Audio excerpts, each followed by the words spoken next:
ஓம் சாந்தி. 30/5/2024 காலை முரளி. ஓம் சாந்தி. பாப்தாதா மதுபன். சிவபகவான் பிரம்மாவுடல்ல அவதரிச்சு நமக்காக பாடம் எடுக்க ஆசிரியராகி வந்திருக்கிறாரு. நம்மெல்லாம் இறை மாணவர்கள். பகவானுடைய மகா வாக்கியத்தை கேட்கலாம். பாபா இன்னைக்கு என்ன சொல்றாருன்னா, இனிமையான குழந்தைகளே, உங்களுக்கு முதலாவதாக நமக்கு படிப்பிப்பவர் சுயம் சாந்தி கடல், சுகக்கடலாகிய தந்தை என்ற இந்த நம்பிக்கை இருக்க வேண்டும் சொல்லி பாபா சொல்றாரு. நமக்கு யார் படிப்பிக்க வந்திருக்காங்க? நம்ம கடவுளே வந்திருக்கிறாரு. அவர் தான் சாந்தி கடல், சுக கடல். அவர் தான் எனக்கு படிப்பிக்க வந்திருக்கிறாரு. அந்த நம்பிக்கையோட இந்த முரளியை கேட்கணும்னு சொல்லி சொல்றாரு. எந்த மனிதரும் யாருக்கும் சுகம் சாந்தியை கொடுக்க முடியாது. எந்த ஒரு மனிதர்கிட்டையும் நம்ம சுகத்தையோ இல்லை அமைதியையோ எதிர்பார்க்க முடியாது இல்லையா? சுகம் சாந்தி யாருமே நம்ம கொடுக்க மாட்டாங்க. கடவுள் தான் கொடுக்க வந்திருக்கிறாருன்னு சொல்லி சொல்றாரு. கேள்வி: அனைத்தையும் விட உயர்ந்த குறிக்கோள் எது? அந்த குறிக்கோளை அடைவதற்கான முயற்சி என்ன சொல்லி பாபா கேட்குறாங்க. பதில் பாபா சொல்றாரு, ஒரு பாபாவின் நினைவு உறுதியாகி விட வேண்டும். புத்தி வேறு எந்த பக்கமும் செல்லக்கூடாது. இதுதான் உயர்ந்த குறிக்கோள் ஆகும் சொல்லி பாபா சொல்றாரு. இப்போ நமக்கு பாபா நினைவு அப்படியே தடைப்பட்டு வருதுல, மாயா புத்தியை அலைக்கழிக்குது. நம்ம பாபாவை நினைக்கணும்னு நினைச்சாலும் நம்மளுடைய கர்ம கணக்குலாம் நிறைய நடுவில் யாராவது வருவாங்க, இல்லை ஏதாவது விஷயத்துல புத்தி போக வேண்டியது இருக்கும், வேலை பக்கம் போகும். நம்ம அந்த உடல் உணர்வுலையே இருக்கிறோம்னா அந்த ஆத்ம உணர்வுக்கு வராதனால பாபா நினைவு சரியாகவே இல்லை இல்லையா? அப்போ அதுதான் பெரிய குறிக்கோள்னு சொல்லி சொல்றாரு. ஒரு பாபா நினைவு உறுதியாயிடணும். அப்படியே பர்மனண்டா பாபா நினைவு அப்படியே இருந்துகிட்டே இருக்கணும். புத்தி வேற எந்த பக்கமும் செல்லாம இருக்கணும். அந்த மாதிரி எப்ப ஆகுதோ அதுதான் உயர்ந்த குறிக்கோள் சொல்றாரு. இதற்காக நம்ம என்ன ஆகணும்னா, ஆத்மா அபிமானி ஆவதற்கான முயற்சி செய்யணும்னு சொல்லி சொல்றாரு. ஏன்னா எப்பயுமே ஆத்மான்ற நினைவு இருக்கும்போது, நான் இந்த உடலில் நெற்றிபுரத்தில் இருக்கிற ஆத்மா புள்ளியா இருக்கிறேன்ட்டு அந்த உணர்வு உங்களுக்கு வந்துட்ட பிறகு ஆட்டோமேட்டிக்கா உங்களுக்கு கரண்ட் கனெக்ஷன் கிடைச்சிட்டே இருக்கும். பாபாட்ட இருந்து பரமாத்மாட்ட இருந்து கனெக்ஷன் கிடைச்சிட்டே இருக்கும். ஏன்னா நினைவு இருந்துட்டே இருக்கும், நான் ஆத்மா, என்னுடைய அப்பா பரமாத்மா. இந்த நினைவு இருந்துகிட்டே இருக்கும். நம்ம இப்ப தேக உணர்வுல இருக்கிறதுனால தான் மாயாவசமாகி இருக்கிறோம்.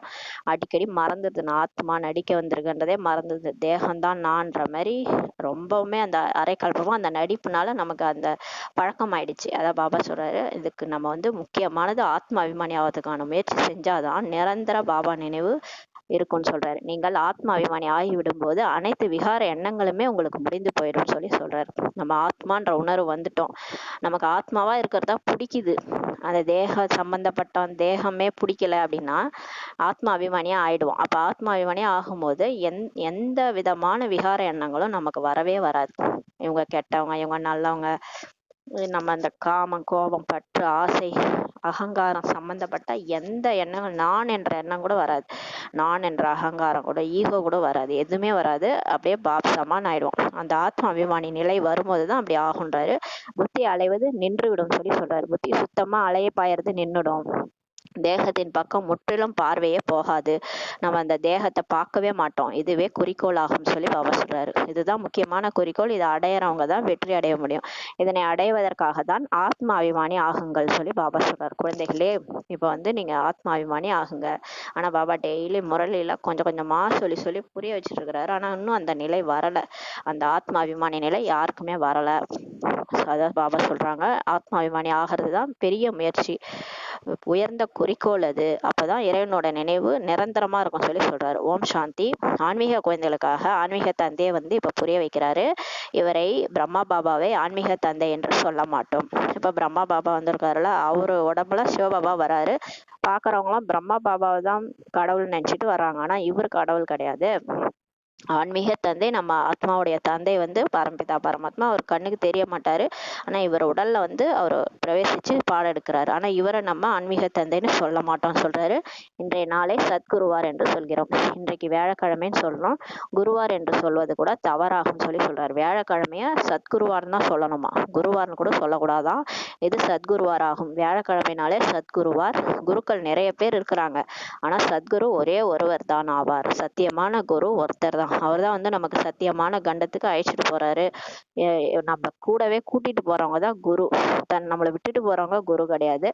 நம்மளை கூடவே கூட்டிட்டு போறோம்னு சொல்றது யாருன்னா சிவன் தான். அவர் தான் சொல்றாரு, எல்லாரையுமே நான் கூட்டிட்டு போறேன். அப்ப அவர் தான் சத்தியமான குரு. குருனாலே வழிகாட்டி.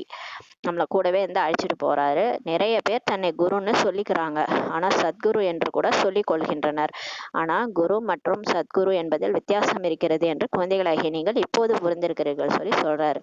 குருன்னு நிறைய பேர் சொல்லிக்கலாம், சத்குருன்னு கூட சொல்லிக்கலாம், ஆனா குருக்கும் சத்குருக்கும் வித்தியாசம் இருக்குதுன்னு சொல்லி பாபா சொல்றாரு. அதை இப்பதான் நம்ம புரிஞ்சுக்கிட்டோம். சத்துனாலே உண்மை, சத்தியம்னாலே என்ன சொல்லுவோம், நம்ம உண்மைன்னு சொல்லுவோம்ல. சத் குருனா சத்து என்றாலே உண்மைன்னு சொல்றாரு. சத்தியமானவர் உண்மையானவர் என்று ஒரே ஒரு நிராகார் தந்தையை மட்டும்தான் சொல்லப்படுகிறது சொல்லி சொல்றாரு. காயமே இது பொய்யடா, வெறும் காற்றடைத்த பையடான்னு சொல்ற அந்த உடலே பொய்யே, அது மெய்யின்னு வேற பேர் வச்சிட்டாங்க. உண்மைன்றது ஆத்மா தான். ஆத்மா கண்ணுக்கு தெரியாது, ஆனா அதுதான் உண்மை. அதே மாதிரி ஆத்மாவுடைய அப்பாவும் கண்ணுக்கு தெரிய மாட்டாரு, பரம்பிதா பரமாத்மா, ஆனா அவர் தான் உண்மை. அப்ப சத்தியமானவர் சிவன், அதான் சொல்லுவாங்க இல்லையா, சத்தியம் சிவம் சுந்தரம். அப்ப சத்தியமானவர் உண்மையானவர் சிவன், நிராகார் தந்தையை தான் சொல்லப்படுது. அப்ப அவரை தான் சத்துன்னு சொல்ல முடியும், உண்மைன்னு சொல்ல முடியும். மனிதர்களை சொல்ல முடியாது சொல்லி சொல்றாரு. ஏன்னா மனிதர்கள் எல்லாருமே பொய்யானவர்கள் இல்லையா. நிரந்தரமா யாராவது நான் உன் கூட கடைசி வரைக்கும் இருப்பேன்னு சொல்றாங்களா? அது மாதிரி சொல்லவும் முடியாது இல்லையா. கடைசி வரைக்கும் நமக்கு சிவன் தான் வருவார், சத்தியமானவர் சிவன் தான் கடைசி வரைக்கும் நமக்கு போற வரைக்கும் நம்ம கூடவே துணையா இருப்பாரு. கடவுள் தான் துணையா இருப்பாரு. சத்தியமான ஞானத்தை ஒரே ஒரு முறை ஞான கடலாகிய பாபா தான் வந்து இப்போது கொடுக்கின்றார் சொல்லி சொல்றாரு. இப்ப இந்த சத்தியமான ஞானத்தை யார் சொல்றது? ஒரே ஒரு முறை சங்கம யுகத்துல வந்து ஞான கடல் சிவத்தந்தை தான் வந்து சொல்றாரு. மனிதர்களுக்கு ஒருபோதும் சத்தியமான ஞானத்தை கொடுக்கவே முடியாது சொல்லி பாபா சொல்றாரு.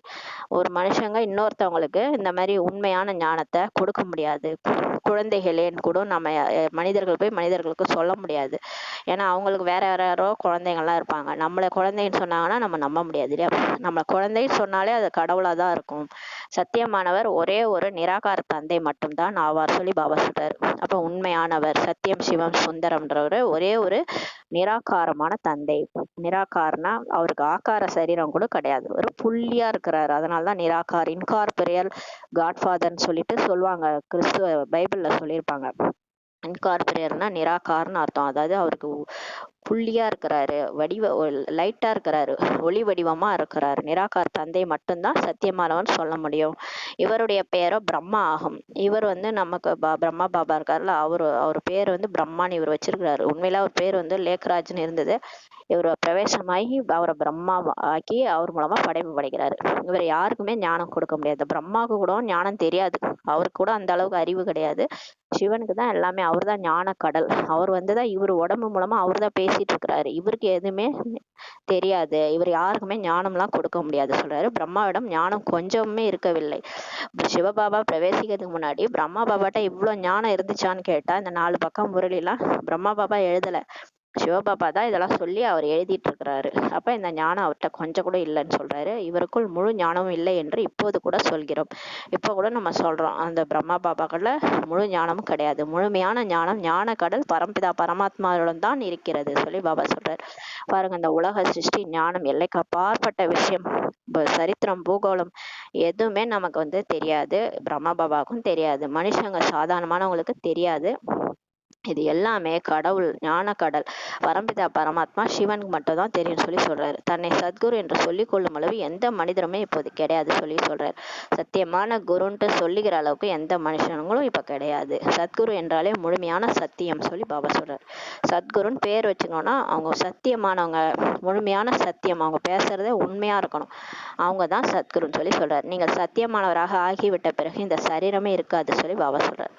இந்த சரீரமே ஒரு பொய், அதனாலதான் காயமே இது பொய்யடா, வெறும் காற்றடைத்த பையடான்னு பாடியிருக்காங்க. நம்ம சத்தியமா ஆகும்போது, அதாவது ஆத்மாவா ஆகும்போது இந்த உடல் கூட நமக்கு இருக்காதுன்னு சொல்லி பாபா சொல்றாரு. மனிதர்களை ஒருபோதும் சத்குருன்னு சொல்ல முடியாது பாபா சொல்றாரு. மனிதர்களிடம் கொஞ்சம் கூட சக்தியே இல்லை. இப்ப பாருங்க, மனுஷங்கள்ட்ட யாருக்கிட்டையும் சக்தியே இல்லைன்றாரு. நான் கூட உங்களை போல மனிதராக இருக்கின்றேன் என்று இந்த பிரம்மா பாபா கூட சொல்றாரு. மனிதர்களுக்குள்ள யாருக்குமே சக்தி இல்லை, ஆனா இவருக்குள் சக்திக்கான விஷயமே கிடையாது. பிரம்மா பாபாட்ட கூட சக்தி இல்லை, தந்தை தான் இப்போது வந்து கற்பிக்கின்றார், பிரம்மா கற்பிப்பதில்லை. இப்ப இவர் வாய் மூலமா யார் கற்பிக்கிறது? கடவுளே தான் வந்து சொல்லிட்டு இருக்கிறாரு. அந்த வார்த்தைகள்ல சக்தி இருக்குது. அது ஏன்னா அது யார் பேசுறதுன்னா சர்வசக்திவான் கடவுள் அவர் தான் பேசிட்டு இருக்கிறாரு. இந்த பிரம்மா கூட அவரிடமிருந்து தான் கற்று பிறகு கற்பிக்கின்றார் சொல்லி சொல்றாரு. இந்த பிரம்மா பாபா கூட சிவபாபாட்ட இருந்து கத்துக்கிட்டு தான் நமக்கு சொல்லி கொடுக்குறாரு. பிரம்மா குமாரிகள் என்று சொல்லிக்கொள்ளும் நீங்கள் கூட பரம்பிதா பரமாத்மா சத்குருவிடமிருந்து தான் படிக்கின்றீர்கள். இங்க எல்லாரும் சொல்லிக்கிறாங்களே பிகேஸ்னு, அவங்கள்ட்ட இருந்து வர ஞானம்லாம் கூட பரம்பிதா பரமாத்மா சத்குருடன் தான் படிக்கிறாங்கன்னு சொல்லி பாபா சொல்றாரு. உங்களுக்கு அவரிடமிருந்து சக்தி கிடைக்கின்றது. இப்ப நம்ம பாபாவை நினைக்க நினைக்க ஆத்மான்னு உணர்ந்து பரமாத்மா பரந்தாமத்துல இருக்கிறான்ட்டு அவரை நினைச்சு தியானம் பண்ணி பண்ணி யோகா, அதாவது நினைவு யாத்திரை, நம்ம அன்பா பாபா நினைக்கும் போது சக்தி கிடைக்கிறது சொல்லி சொல்றாரு. சக்தி என்றால் யாரையும் ஓங்கி அடித்தால் அவர் கீழே விழுந்து விடுவார் என்று அர்த்தம் அல்ல சொல்லி சொல்றாரு பாருங்க பாபா. சக்தின்னா நீங்க அந்த மாதிரி நினைச்சுக்காதீங்க. அந்த காலத்துல அந்த சார் ஒரு நாடகம் கூட இருக்கும் இல்லையா, அப்படியே ஓங்கி அடிச்சா அப்படியே விழுந்துருவாரு. அப்படியே அந்த மாதிரி சக்திசாலின்னா அந்த மாதிரி கிடையாது, புஜபலம் கிடையாது, அந்த மாதிரி கிடையாது சொல்லி சொல்றாரு. சக்தினா நீங்க நினைக்கிற மாதிரி இப்ப கடவுளே வந்து ஓங்கி அடிப்பாரு எல்லாரும் ஊந்துருவாங்க, அந்த மாதிரி கிடையாது அப்படின்னு சொல்றாரு. சக்தினா அந்த மாதிரி கிடையாது, இது ஆன்மீக தந்தை மூலமாக கிடைக்கும் ஆன்மீக சக்தி ஆகும் சொல்லி பாபா சொல்றாரு. இது எந்த மாதிரியான சக்தினா, நம்ம சர்வ சக்திவான் சிவத்தந்தை, அவர் ஆன்மீக தந்தை, எல்லா ஆத்மாக்களுக்கும் அவர் மூலமாக கிடைக்கும் ஆன்மீக சக்தி, ஆத்மாவின் சக்தி தான் இதுன்னு சொல்லி சொல்றாரு. நினைவு பலத்தின் மூலம் நீங்கள் அமைதியை அடைகின்றீர்கள். இப்ப நம்ம பாபா நினைக்க நினைக்க அமைதி அடைகிறோம்.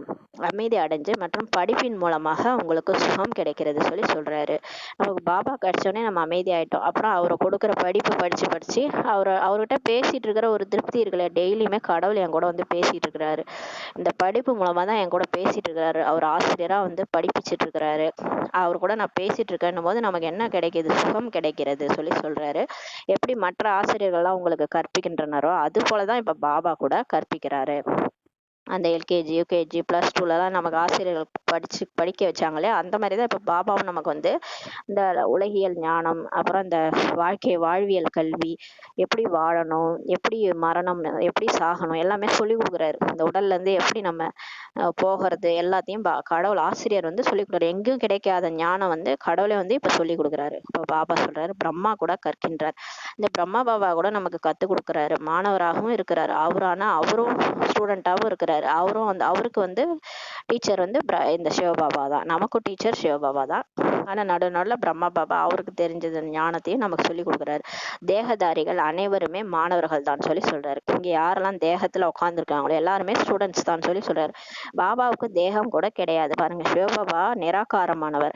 அவருக்கு உடம்பு கூட கிடையாது. அவர் பிறப்பிறப்புல வர்றதில்லை. அதனால அவர் தான் வந்து இப்ப கற்றுத் தருகின்றார் சொல்றாரு. மற்ற மாணவர்கள் படிப்பதை போல இப்ப நீங்களும் படிக்கிறீங்க. இதுல உலகம் முழுக்க இப்ப 196 கண்ட்ரீஸ்ல இந்த பாடம் இந்த நேரம் எல்லாருமே படிச்சுட்டு இருப்பாங்க. இதில் உழைப்பிற்கான விஷயமே இல்லை. இந்த முயற்சிக்கு எந்த விஷயமே இல்லை, சும்மா படிக்கணும் அவ்வளவுதான். படிக்கும்போது எப்போதுமே பிரம்மச்சரியத்தில் இருக்கின்றனர். பாருங்க, நம்ம 1ஆவதுல இருந்து 12ஆவது இல்லை காலேஜ் படிக்கும் போது நமக்கு கல்யாணம் ஆகிருக்காது.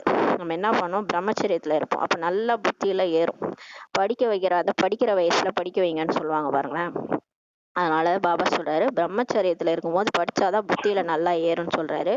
பிரம்மச்சரியத்துல இருந்து படித்து முடித்த பின் என்ன பண்ணிடுறாங்க, கல்யாணம் ஆயிருது. அப்புறம் விகாரத்துல போய் விழுந்துடுறாங்கன்னு சொல்லி சொல்றாரு. மனிதர்களை போலவே பார்க்க தென்படுகிறார்கள். பாருங்க, மனிதர்கள் எல்லாமே மனிதர்கள் மாதிரிதான் இருக்கிறாங்க. இவர் இந்த மனிதர், இவர் சட்டம் பயின்றவர், இவர் இந்த ஆபீசர் என்கிறோம். ஆனா எல்லாரும் மனுஷங்க தான். ஆனா அவங்கவுங்கள நம்ம எப்படி கூப்பிடுறோம், இவங்க வந்து எல்எல்பி, இவங்க வந்து லாயரு, இவங்க ஆஃபீஸர், இவங்க கலெக்டர்ன்ட்டு சொல்கிறோம். ஆனால் பார்க்கறதுக்கு எல்லாம் மனுஷங்க மாதிரி தான் இருக்கிறாங்க. ஆனால் எதனால் அவங்கள நம்ம பிரித்து பேசுகிறோம்னா, படிப்பின் மூலம் தான் அவங்களுக்கு பட்டம் கிடைக்கிறது. படித்தா நல்லா ஆகுறாங்க இல்லையா, கலெக்டர் ஆகுறாங்க, டாக்டர் ஆகுங்க. ஆனால் அதே உருவம் தான். ஆனால் மனுஷங்க தான். ஆனாலும் அவங்கள நம்ம படிப்பின் மூலமாக பிரித்து சொல்கிறோம் இல்லையா, பிரித்து பார்க்குறோம். இவர் ஆஃபீஸர், இவர் லாயர் அப்படின்ட்டு பிரித்து பார்க்குறோம். பாபா சொல்றார், அந்த எல்லைக்குட்பட்ட படிப்பை பற்றி நீங்கள் தெரிஞ்சிருக்கிறீங்க. சாது சன்னியாசிகள் போன்றோர் எந்த சாஸ்திரம் படிக்கின்றனரோ மற்றும் கற்றுத்தருகின்றனரோ அது ஒன்றும் பெரிய விஷயமே அல்ல சொல்லி பாபா சொல்றார். பாருங்க, அது மூலம் யாருக்குமே அமைதி கிடைக்கவே முடியாது. இந்த சாது சன்னியாசிகள் சாஸ்திரங்கள்லாம் படிக்கிறாங்கல்ல, மகாபாரதம், ராமாயணம் எல்லாம் சொல்லி புரிய வைக்கிறாங்க. ஆனா அது ஒரு பெரிய விஷயம் இல்ல சொல்லி சொல்றாரு. அதனால யாருக்கும் அமைதி கிடைக்காது. அவர்களே அமைதிக்காக தான் முட்டி மோதி கொள்கின்றனர். சாது சன்னியாசிகள் என்ன பண்றாங்க, வீட்டை விட்டு காட்டுக்கு போயிட்டு காட்டுல அமைதி கிடைக்குமான்ட்டு முட்டி மோதிட்டு இருக்கிறாங்க. ஒருவேளை காட்டுல அமைதி கிடைக்கிறது என்றால் ஏன் அங்கிருந்து திரும்பி வருகின்றார்கள் சொல்லி பாபா சொல்றாரு.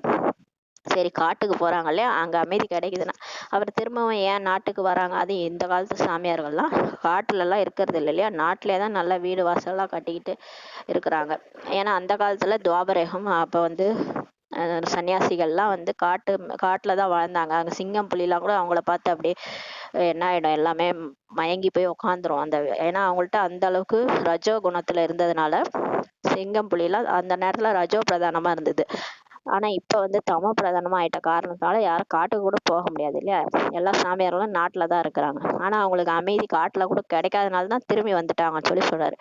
அவங்களே முட்டி மோதிட்டு இருக்கிறாங்க, அவங்களுக்கு எதுவுமே கிடைக்கலன்றாரு. முக்தியை யாருமே அடைவதில்லை.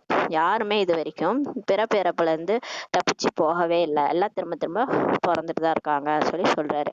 யார் யார் ராமகிருஷ்ண பரமஹம்சர் போல நல்ல பெயரோடு சென்றனரோ அவர்கள் கூட மறுபிறவி எடுத்து எடுத்து கீழே தான் வந்திருக்கின்றனர் சொல்லி பாபா சொல்றாரு பாருங்க. நம்ம நினைச்சிட்டு இருந்தோம் இல்லையா, ராமகிருஷ்ண பரமஹம்சர் இந்த வள்ளலார் எல்லாம் கடவுள்கிட்ட போயிட்டாங்க அப்படின்னு நினைச்சிட்டு இருந்தோம் இல்லையா, நம்ம இந்து தர்மத்துல அப்படிதான் நினைச்சிட்டோம். விவேகானந்தர் இவங்கெல்லாம் கடவுள்கிட்ட போயிட்டாங்க, அவங்களாம் நல்ல முயற்சி பண்ணி போயிட்டாங்கன்னு நினைச்சிருக்கோம். ஆனா பாபா சொல்றாரு, என்கிட்ட யாருமே இன்னும் வரல, நடிப்பு நடிச்சவங்க. அதனாலதான் 800 கோடி பாப்புலேஷன் அதிகமாயிட்டே போகுதுன்னா பிறந்தவங்க எல்லாமே இங்கேதான் பிறந்து பிறந்து இறந்து இறந்து பிறந்துகிட்டே இருக்கிறாங்க, யாருமே என்கிட்ட வரலன்னு சொல்லி பாபா சொல்றாரு. அப்ப ராமகிருஷ்ண பரமஹம்சர் கூட நல்ல பெயரோடு வாழ்ந்துட்டு போனாரு. ஆனாலும் அவர் கூட இங்க மறுபிறவிதான் எடுத்து இப்ப கீழே தான் இருக்கிறாருன்னு சொல்லி சொல்றாரு. ஜீவன் முக்தியை யாருமே அடையவதில்லை சொல்லி சொல்றாரு பாருங்க. கடவுளே வந்து அதை கொடுக்குற வரைக்கும் அந்த முக்தியும் ஜீவன் முக்தியும் யாருமே இன்னும் அடையலை சொல்லி சொல்றாரு. தமோ பிரதானம் எல்லாருமே ஆகிதான் தீரணும் சொல்லி சொல்றாரு. தமோ பிரதானம்னா சதோ ரஜோ தமோ, எந்த ஒரு பொருளும் சதோவா நல்லா இருக்கும், அதுக்கப்புறம் மோசமாயிட்டு கடைசியா வீணாயிடும். அந்த மாதிரிதான் நம்மளும் சதோ பிரதானமா நடிப்பு நடிச்சோம், ரஜோ பிரதானமா துவாபர யுகத்துல இருந்தோம், இப்ப கலியுகத்துல மோசமா தமோ பிரதானமா எல்லா ஆத்மாக்களுமே மாறிட்டாங்க. அதுக்கு தகுந்த மாதிரி உடம்புலதான் நடிச்சிட்டு இருக்கிறாங்க. எல்லாமே அந்த காமம் கோபம் பற்று ஆசை அகங்காரத்துக்கு ஆளாயிட்டாங்கன்னு சொல்லி சொல்றாரு. கடவுளே வந்து நம்மளை காப்பாத்துற வரைக்கும் நம்ம இந்த நிலையில தான் இப்ப இருக்கிறோம்னு சொல்றாரு. குருவிடம் செல்வதன் மூலமே ஒன்றும் கிடைத்து விடுவதில்லை சொல்லி சொல்றாரு. நம்ம அது வரைக்கும் எந்த குருகிட்ட போனாலும் நமக்கு என்ன கிடைக்குது, ஒண்ணுமே கிடைக்கலன்றாரு. உங்களுக்கு குருவிடம் வந்து என்ன கிடைத்தது சொல்லி பாபா நம்மளை கேட்கிறாரு. அது மாதிரி கேட்டா என்ன, யாரிடமாவது கேட்டால் அமைதி கிடைக்கிறதுன்னு என்று சொல்வார்கள் சொல்லி சொல்றாரு. இப்ப நம்ம போய் உங்க குருகிட்ட என்ன கிடைச்சதுன்ட்டு யார்ட்டையாவது நம்ம கேட்டோம்னா அவர்கிட்ட போனா எனக்கு ஒரு அமைதி கிடைக்குதுன்னு சொல்லுவாங்கன்னு சொல்றாரு. இந்த காலத்து சன்னியாசிகள்ட்ட எல்லாம் போறோம்னா அவங்க வந்து அந்த வீட்டுல இருந்து வெளியே வந்துட்டாங்க, விகாரத்துலயும் போறது இல்லை. அப்ப வந்து அவங்க வந்து பிரம்மத்தையே நினைக்கிறாங்க. பிரம்மத்தை நினைக்கும் போது அவங்களுக்கு அமைதி கிடைக்கும். அதனால அவங்கள விட்ட போனா அமைதி கிடைக்கும். அதனாலதான் சொல்றாங்க அமைதி கிடைக்கிறதுன்னு சொல்லுவாங்க. ஆனால் ஒன்றுமே கிடைப்பதில்லை சொல்லி பாபா சொல்றாரு. பாபா சொல்றாரு ஆனா ஒன்றுமே கிடைக்கிறது இல்ல, அமைதி என்பதன் அர்த்தம் கூட தெரியாமல் இருக்கிறார்கள் சொல்லி பாபா சொல்றாரு. அவங்களுக்கு அமைதினா என்னன்னு தெரியல மக்களுக்கு, அதனால சன்னியாசி கிட்ட போனா அமைதி கிடைக்குதுன்னு சொல்றாங்க. உண்மையிலே அவங்க அமைதி அடையறது இல்லைன்னு சொல்லி பாபா சொல்றாரு. பாபா ஞான கடல் என்று குழந்தைகளாகிய நீங்கள் இப்போது புரிந்திருக்கின்றீர்கள். இப்ப நமக்கு தான் தெரியும் பாபா ஞானத்துல கடலா இருக்கிறாருன்ட்டு நம்ம புரிஞ்சுட்டோம். மற்ற எந்த சாது சன்னியாசிகள் குருக்கள் போன்றோர் அமைதி கடலாக ஆக முடியாது. ஒரு பாபா மட்டும்தான் அமைதி கடலா ஆகணும் சொல்லி சொல்றாரு. ஆகி இருக்கிறாரு, அமைதி கடலாவே இருக்கிறாரு நம்ம ஒரு பாபா தான். மற்றவங்க யாருமே அமைதி கடலா ஆக முடியாது சொல்லி சொல்றாரு. மனிதர்கள் யாருக்குமே உண்மையான அமைதியை கொடுக்கவே முடியாது. நம்ம எங்க போனாலும் நமக்கு உண்மையான அமைதி கிடைச்சுதான்னு பாத்தீங்கன்னா கிடைச்சிருக்காது. கோயில் குளம் எங்கெங்கயோ சுத்தி இருக்கோம், இருந்தாலும் வீட்டுக்கு வந்தா அந்த நிம்மதியற்ற தன்மை, ஒரே பிரச்சனை, சண்டை சச்சரவு, நம்மளோட பிரச்சனையை காது கொடுத்து கேட்க கூட யாருமே இருக்க மாட்டாங்க. நம்ம சாது சன்னியாசிட்ட போய் கேட்டா கூட நீங்க போய் இந்த இந்த 16 நாள் இந்த பரிகாரம் பண்ணுங்க, அதை பரிகாரம் பண்ணுங்கன்ட்டு எழுதி கொடுப்பாங்க, ஏதாவது சொல்லுவாங்க. ஆனால் நம்ம எதை செஞ்சாலும் நமக்கு எதுவுமே போகல இல்லையா. ஏன்னா பிரச்சனையே நமக்குள்ளதான். ஆத்மா அமைதி இழந்துருச்சு, தன்னோட சுய தர்மத்தை இழந்துருச்சு. தமோ பிரதான நிலையில வந்து 5 விகாரத்துக்கு உட்பட்டதுனால ஆத்மா அப்படி ஆயிடுச்சு. ஆனா அதுக்கு உண்மையை சொல்றது யாரு? அப்ப யாருக்கிட்ட போனாலும் உங்களுக்கு உண்மையான அமைதியை கொடுக்க முடியாது சொல்லி பாபா சொல்றாரு. அமைதி கடல் ஒரே ஒரு தந்தை தான், அவர் தான் நமக்கு இப்ப கற்று தருகின்றார் என்ற நம்பிக்கை முதல்ல குழந்தைகளாகிய உங்களுக்கு வேண்டும் சொல்லி பாபா சொல்றாரு. சிருஷ்டி சக்கரம் எப்படி சுற்றுகிறது என்பதை பாபா புரிய வைத்திருக்கின்றார். இப்ப நமக்கு வந்து பாபா இந்த சரித்திரம் பூகோளம் எப்படி ரிப்பீட் ஆகுது, இந்த சக்கரம் எப்படி சுத்துது எல்லாத்தையும் நமக்கு சொல்லி கொடுத்துட்டாரு இல்லையா. இந்த சிருஷ்டி சக்கரம் முதல்ல நாலு யுகத்தை கொண்டது. சத்தியுகம், திரேதாயுகம், துவாபரயுகம், கலியுகம். அதுல நம்ம இப்ப கலியுகத்துல இருந்து சங்கம யுகத்துக்கு வந்துட்டோம். 5வதா ஒரு யுகம் இருக்கு, அதுல கடவுள் வந்து ஆத்மா பரமாத்மா சந்திப்பு நடக்குது. அப்பதான் கடவுளே வராரு, வந்து இந்த தமோ பிரதான நிலையிலேருந்து திரும்ப எப்படி மீண்டும் எப்படி சதோ பிரதான நிலை அடைந்து நம்ம திரும்ப சத்தியுகம் எப்படி போறதுன்றதெல்லாம் சொல்லி கொடுத்துட்டாரு இல்லையா. இப்ப எல்லாத்தையும் பாபா தான் சொல்லி கொடுக்குறாரு. ஜீவன் முக்தி அடையிற வழியே அவருக்கு தான் தெரியும், வேற யாருக்குமே தெரியாது, சன்னியாசிகளுக்கு கூட தெரியாது. இப்ப பாபா வந்து புரிய வைக்கிறாரு, மனிதர்களுக்கு ஒருபோதும் சுகம் சாந்தியை கொடுக்க முடியாதுன்னு சொல்லி பாபா சொல்றாரு. நம்ம எந்த மனுஷங்கள்ட்டையாவது ஒரு அன்போ பாசமோ அமைதியோ நம்ம எதிர்பார்த்தோம்னா கண்டிப்பா ஏமாந்துதான் போவோம். அவங்களால கொடுக்க முடியாது, ஏன்னா அவங்கள்ட்டே கிடையாது. அவங்க என்ன சுக கடல் சாந்தி கடலாவா இருக்கிறாங்க அவங்க நம்மள்ட்ட கொடுக்கறதுக்கு? அவங்களே பாவம் பிரச்சனையில இருக்கிறாங்க. அவங்கள்ட்ட போயிட்டு எனக்கு கொஞ்சம் அமைதி கூட, அன்பு கூட, அன்பா உட்காந்து கொஞ்சம் பேசுன்னு சொன்னோம்னா பேசக்கூட அவங்களெல்லாம் டைம் இருக்காது, ஏன்னா அவங்களுக்கு அவ்வளோ பிரச்சனை இருக்கும். நம்மள மாதிரி தானே அவங்களும் இருப்பாங்க. மனிதர்கள் ஒருபோதும் மனிதர்களுக்கு சுகம் சாந்தியை கொடுக்க முடியாது சொல்லி பாபா சொல்றாரு. ஏன்னா அவங்களுக்கு ஏகப்பட்ட விக்கர்மங்கள் பாவ கர்மங்கள் தலைமீது இருக்கிறதுனால யாருக்கும் கொடுக்க முடியாது. ஒரு பாபா தான் இப்ப நமக்கு கொடுக்கிறார். இவர் பிரம்மா கூட அவருடைய ரதம் ஆவார். உங்களைப் போல அவரும் ஸ்டூடெண்ட் தான், மாணவர் ஆவார். இவரும் கூட குடும்ப விவகாரங்கள் தான் இருந்தார். பிரம்மா பாபா கூட எப்படி இருந்தார்? அவர் தான் முதல் இளவரசரா நடிச்சவரு. அவரே கடைசி பிரிவுல எப்படி இருந்தாரு? குடும்ப விவகாரத்துல தான் இருந்தார். அவருக்கும் மனைவி பிள்ளைங்கெல்லாம் இருந்தாங்க. அவருக்கும் பிரச்சனைகள்லாம் இருந்தது. அவர்களுக்கும் கர்ம கணக்கு எல்லாமே இருந்தது. பாபாவுக்கு தன்னுடைய ரதத்தை கூட கடனாக கொடுத்திருக்கின்றார். பிரம்மா பாபா அவருடைய உடலையே, கடைசி உடல் அதுதான் அவருடைய உடல், அந்த சரீரத்தை சிவனுக்காக கொடுத்தாரு. அது கூட வானப்பிரஸ்த நிலையில தான் கொடுத்திருக்கின்றார். 60 வயசு ஆன பிறகு தன்னுடைய வாழ்க்கையில முற்றும் துறந்த அந்த கடைசியா அந்த 60 வயசுல எல்லாருமே இந்த சன்னியாசிகள்கிட்ட போவாங்க, வானப்பிரஸ்த நிலைன்னு சொல்லுவாங்க. அந்த டைம்ல தான் சிவன் வந்து அவர் மேல பிரவேசம் ஆகிறாரு. அந்த டைம்ல தான் அந்த உடலை கொடுக்குறாரு. உங்களுக்கு புரிய வைப்பவர் ஒரே ஒரு பாபா ஆவார். அந்த பாபா சொல்கின்றார், அனைவரும் நிர்விகாரி ஆக வேண்டும். இப்ப சிவபாபா நம்மள சொல்றாரு, நம்ம எல்லாருமே அந்த விகாரத்துல இருந்து வெளியே வரணும், நிர்விகாரி ஆகணும்னு சொல்றாரு. அவ்வாறு சுயம் நிர்விகாரி ஆக முடியாதவர்கள் அநேக விதமான விஷயத்தை சொல்வார்கள். பாருங்க, இப்ப சிவபாபா சொல்றாரு நம்மள அந்த காமம் கோபம் பற்று ஆசை அகங்காரத்துல இருந்து வெளியே வாங்கன்னு நம்மள சொல்றாரு. ஆனா வந்து அந்த மாதிரி ஆக முடியாதவங்க என்ன சொல்லுவாங்க, அவங்களால விட முடியாது, காமத்தை விட முடியாது, கோபத்தை விட முடியாது. அதெல்லாம் எப்படிங்க கோபத்தை விடுறது? கோபப்பட்டாதான் ஆபீஸ்ல எல்லாம் வேலை செய்ய முடியும். இந்த மாதிரி எல்லாம் இருந்தா யாரும் எல்லாம் பிழைக்க தெரியாதவன்னு சொல்லுவாங்க. இந்த மாதிரி அநேக விதமான விஷயத்த சொல்லுவாங்க. அதெல்லாம் எப்படி வாழறது? ஊரோட தான் ஒத்து வாழணும்னு சொல்லுவாங்க. நிந்தனை கூட செய்வார்கள். அப்ப இந்த பிரம்மா குமாரிகள் இன்ஸ்டிடியூஷன் இது யாரு உங்களுக்கு இப்படி எல்லாம் சொல்றது? எந்த கடவுள் வந்து சொல்லிட்டு இருக்கிறாருன்ட்டு நிந்தனை கூட உங்களை செய்வாங்க அப்படின்னு சொல்லி பாபா சொல்றாரு. சிலர் நம்முடைய பல பிறவிகளுக்கான பலன் பாபாவிடம் வந்து ஆசி கிடைக்கிறது என்று புரிந்து கொள்கின்றனர். ஆனா சில குழந்தைகள் பாருங்க கரெக்டா புரிஞ்சுக்குவாங்க.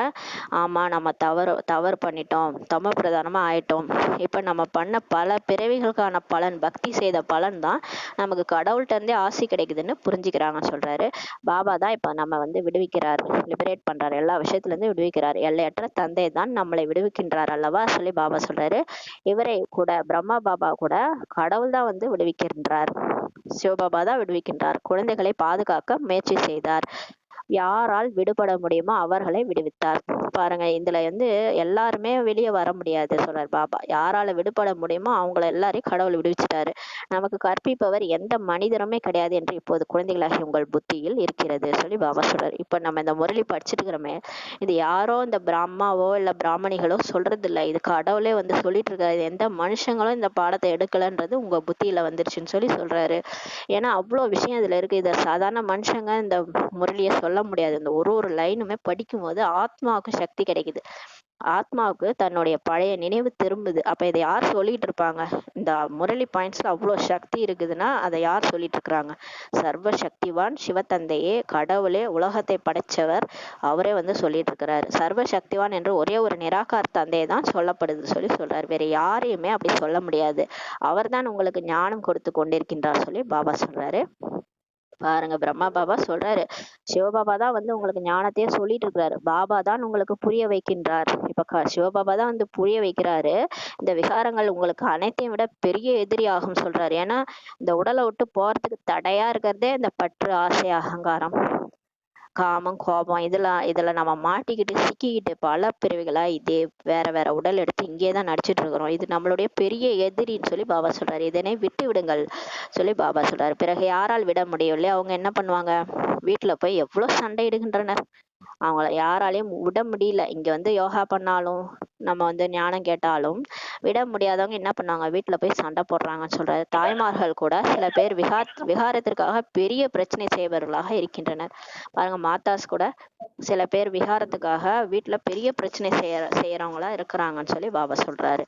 இப்போது நீங்கள் சங்கமேகத்தில் இருக்கின்றீர்கள். இப்ப நம்ம வந்து கலியுகத்தை தாண்டிட்டோம், பாபா கிடைச்சிட்டாரு. கடவுளோட நம்ம இப்ப சந்திப்பு கொண்டாடிட்டு இருக்கிற இந்த சங்கம யுகம், ஆத்மா பரமாத்மா சங்கமிக்கிற யுகத்துல நம்ம இருக்கிறோம். இப்ப நம்ம பாதுகாப்பா இருக்கிறோம்னு சொல்லி பாபா சொல்றாரு. இது புருஷோத்தம சங்கம யுகம் என்று கூட யாருக்குமே தெரியாது. இந்த சங்கம யுகத்துல ஆத்மா உத்தமமா மாறுது. புருஷன்னா ஆத்மா, ஆத்மா உத்தமமா மாறுற யுகம்னு கூட இது யாருக்குமே தெரியாது சொல்லி சொல்றாரு. அதனாலதான் மார்கழி மாசத்தை புருஷோத்தம மாதம் சொல்லுவாங்க. பக்தியில கூட மார்கழியில தான் பக்தி அதிகமா செய்வாங்க. அந்த டைம்ல வந்து ஐயப்பன் பூஜை, மாலை போடுவாங்க. எல்லாமே ஆத்மாவை உத்தமமாக்கிறதுக்காக செய்வாங்க. அதனாலதான் புருஷோத்தம மாதம் கூட சொல்லுவாங்க. ஆனா பாபா சொல்றாரு, ஒரு யுகமே இப்ப இருக்குது. கலியுகம் தாண்டி ஒரு யுகம், 100 வருஷம், அது ஒரு யுகம், சங்கம யுகம். அது ஆத்மா உத்தமமாத்துக்கான உண்மையான யுகம் இது சொல்லி சொல்றாரு. அப்பதான் ஆத்மா பரமாத்மா சந்திக்கிற யுகம்ட்டு யாருக்குமே தெரியாது சொல்லி சொல்றாரு.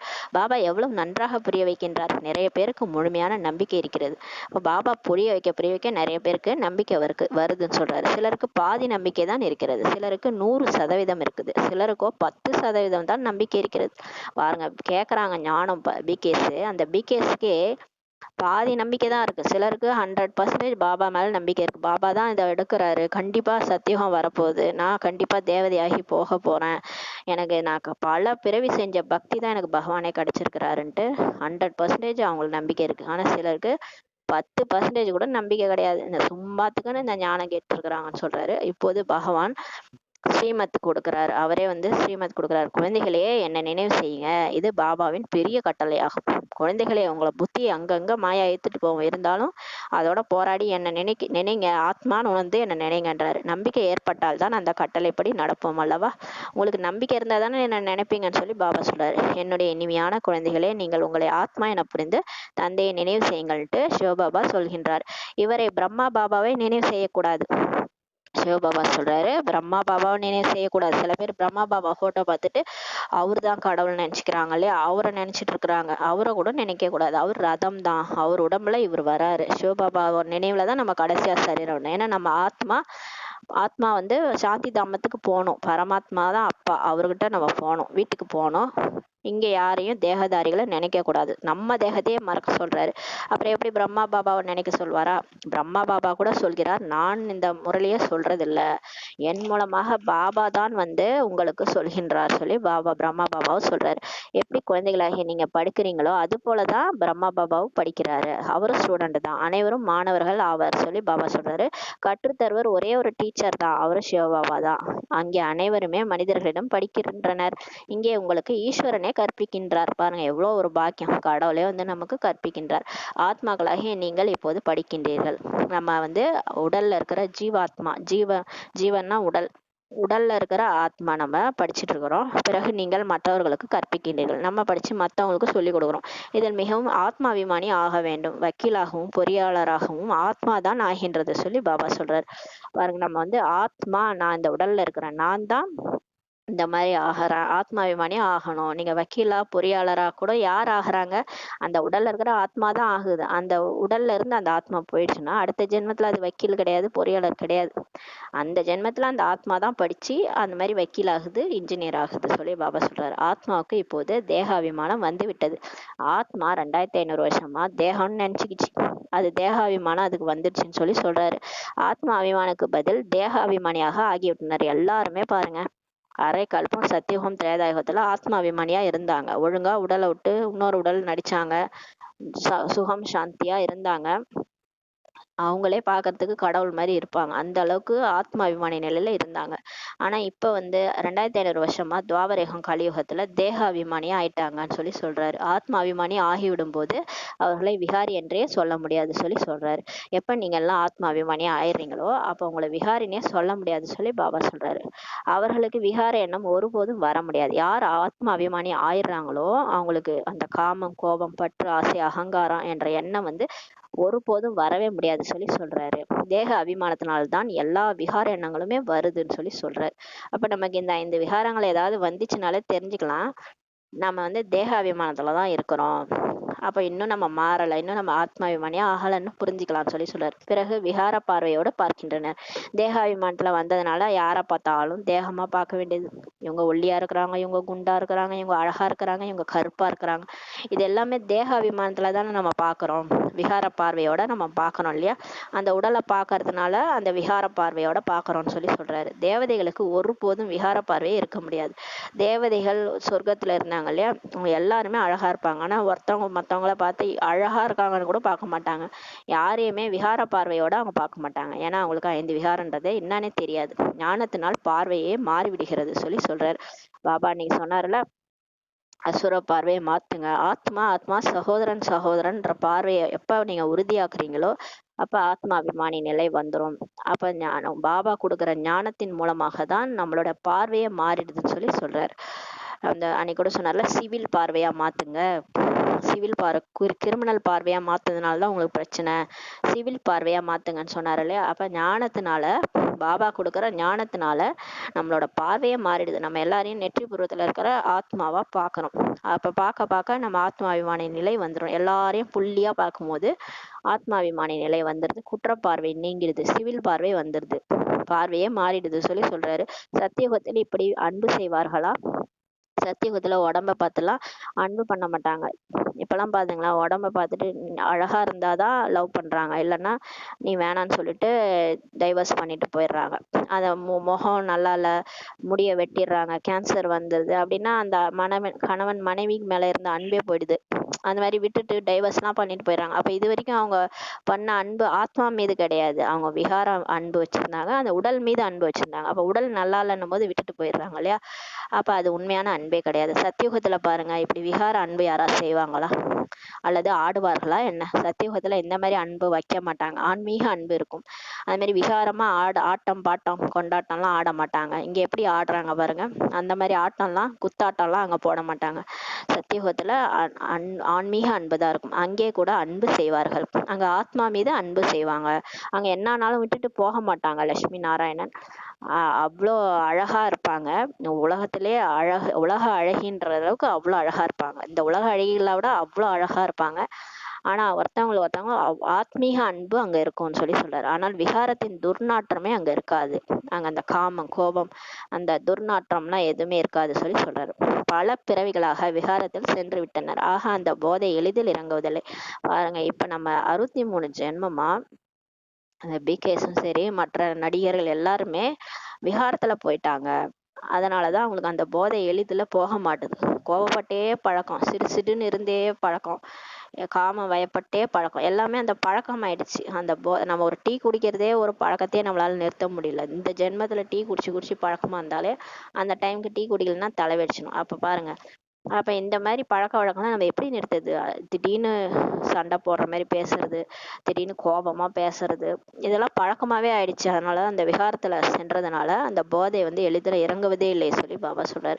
பாபா நிர்விகாரி ஆக்குகின்றார். ஆனா பாபா வந்து ஹோப் விடுறது இல்லை. அவர் குழந்தைகள் மேல நம்பிக்கை வச்சிருக்கிறாரு. என் குழந்தை கண்டிப்பா ஆத்மா அபிமானி ஆகும்னு சொல்லிட்டு நம்மளை வந்து நிர்விகாரியா ஆக்குறாரு. நம்மளை எல்லா விகாரத்துல வந்து வெளியே வர வைக்கிறாரு. ஆக நிறைய குழந்தைகள் முற்றிலும் உறுதியாக இருக்கின்றனர். ஆனா பாபா கிட்ட வந்த குழந்தைகள், பாபா கண்டிப்பா நான் மாறறேன்னு சொல்லிட்டு முற்றிலும் உறுதியா ஆகின்றனர் சொல்லி சொல்றாரு. நாங்கள் முழுமையான நிர்விகாரி ஆக வேண்டும். நாம் தனியாக இருந்தோம், தனியாகத்தான் செல்ல வேண்டும் என்று புரிந்து கொள்கின்றனர். இப்ப அவங்க வந்து புரிஞ்சுக்கிறாங்க. சில குழந்தைகள் பிகேஸ் புரிஞ்சுக்கிறாங்க, முழுமையான நிர்விகாரி ஆகணும். இந்த 5 விகாரம்னா என்னன்னே நமக்கு தெரியக்கூடாது, மறந்து போயிடணும். நமக்கு வெறும் பாபா தான் நினைவு இருக்கணும். நிர்விகாரி, நிராகாரி, அகங்காரியா மாறி பாபா கிட்ட போகணும். நம்ம தனியா தான் வந்தோம், தனியா தான் போகணும்ட்டு புரிஞ்சுக்கிறாங்கன்னு சொல்லி சொல்றாரு. அவர்களை யாரேனும் தொட்டால் கூட அவர்களுக்கு பிடிக்காது. அந்த மாதிரி குழந்தைகள் கூட இருக்கிறாங்க. அவங்களை யாராவது தொட்டா கூட அவங்களுக்கு பிடிக்காதான். இவர்கள் நம்மை ஏன் தொடுகிறார்கள்? இவர்களுக்குள் விகாரத்தின் துர்நாற்றம் இருக்கிறது என்று சொல்வார்கள் சொல்லி பாபா சொல்றாரு. சில குழந்தைகள் தொட்டா கூட பிடிக்கல, நம்மள ஏன் தொடுறாங்க, இவங்க தொட்டா நமக்கு விகாரத்தினோட துர்நாற்றம் இருக்குதுன்னு சொல்லி சொல்லுவாங்களாம். விகாரி நம்மை தொடக்கூடாது அப்படின்னு நினைக்கிறாங்களாம். இந்த குறிக்கோளை அடைய வேண்டும் சொல்லி பாபா சொல்றாரு. பாபா சொல்றாரு, இந்த 5 விகாரங்கள்ல இருந்து நம்ம வெளியே வரணும். அந்த குறிக்கோளை நீங்க அடையணும்னு சொல்லி சொல்றாரு. தேகத்தின் மீது முற்றிலுமாக பார்வை கூட இருக்கக்கூடாது. நம்ம தேகம் மீது யாருடைய தேகத்தின் மீது நம்ம பார்வை போகக்கூடாது. இவங்க இப்படி, அவங்க அப்படி, அந்த மாதிரி கூட பேசக்கூடாது. முற்றிலுமா நம்ம வந்து அந்த தேகத்தையே மறந்துட்டு ஆத்மாவா பார்க்கணும். இவங்களும் கடவுளுடைய குழந்தை, அந்த மாதிரி தான் நம்ம பார்க்கணும்னு சொல்லி சொல்றாரு. அப்படிப்பட்ட கர்மாதீத நிலையை இப்போது உருவாக்க வேண்டும் சொல்லி பாபா சொல்றாரு. அந்த மாதிரி கர்மத்தை வென்ற நிலையை உருவாக்கணும். ஆத்மாவை மட்டுமே பார்க்கக்கூடிய நிலை இன்னும் ஏற்படவில்லை. ஆனா பல குழந்தைகள் இன்னுமே மாறல, தேகாபிமானத்துல தான் இருக்கிறாங்க. ஆத்மாவை மட்டும் பார்க்கக்கூடிய பயிற்சி ஒன்றும் செய்யல. அந்த அந்த நிலையும் இன்னும் ஏற்படவே இல்லைன்ட்டு பாபா சொல்றாரு. இது குறிக்கோள் ஆகும். ஆனா வந்து இதுதான் குறிக்கோள். இது ரொம்ப மிக உயர்ந்த குறிக்கோள். இது ரொம்ப சாதாரண விஷயம் கிடையாது. கஷ்டப்பட்டு தான் இந்த முயற்சியை பண்ணணும். பாபா தான் சொன்னால சகோதர சகோதர பார்வை தான் உண்மையான குறிக்கோள். அதை அடையிறது ரொம்ப முயற்சி எடுக்கணும்னு சொல்லி சொல்றாரு. பாபா எப்போதும் சொல்லிக்கொண்டே இருக்கிறார், தன்னை ஆத்மான்னு புரிஞ்சு கொள்ளுங்கள் சொல்லி சொல்றாரு. எப்பவுமே நான் ஆத்மா, நெற்றிபுறத்துல இருக்கிறேன், இந்த சரீரம் ஒரு இன்ஸ்ட்ருமெண்ட், ஒரு உறுப்பு, சாதனமாகும்ட்டு புரிஞ்சுக்காங்க. இதில் நீங்கள் உங்கள் பாகத்தை நடிக்கின்றீர்கள். உண்மையே இதுதான். ஆனா இதை வந்து யாருமே நம்ப மாட்டாங்க. அதான் இங்க பெரிய விஷயமே. கடவுள் உண்மையான ஒரு சத்தியம் சிவன் சுந்தரன் வந்து உண்மையை சொல்லிட்டு இருக்காரு. இந்த சரீரம் வந்து இன்ஸ்ட்ருமெண்ட், அது அழிஞ்சு போயிடும். அது உயிர் போயிடுச்சுன்னா என்ன பண்றாங்க, சரீரத்தை கொண்டு போய் எரிச்சிடுறாங்க, அவ்வளவுதான். நம்ம இவ்வளவு நாள் வாழ்ந்த சரீரமே நம்ம கூட வராது. இது சத்தியமான உண்மை. ஆனா இதை புரிஞ்சுக்கவே மாட்டாங்க யாரும். பாபா தான் சொல்றாரு, நீங்க ஆத்மான்னு புரிஞ்சுக்கோங்க. இதில் நீங்க உங்க பாகத்தை நடிச்சிருக்கீங்க, இது ஒரு இன்ஸ்ட்ருமெண்ட் அப்படின்னு சொல்றாரு. ஏன் இந்த தேக உணர்வுல இருந்து எவ்வளோ பகை, இவ்வளோ பிரச்சனை, எல்லாத்துக்கும் காரணமே தேகம்தான் நான் நினைச்சுக்கிட்டு அந்த தேகத்துக்காக நம்ம பண்ண வேலை தான் இவ்வளோ வேலையும்.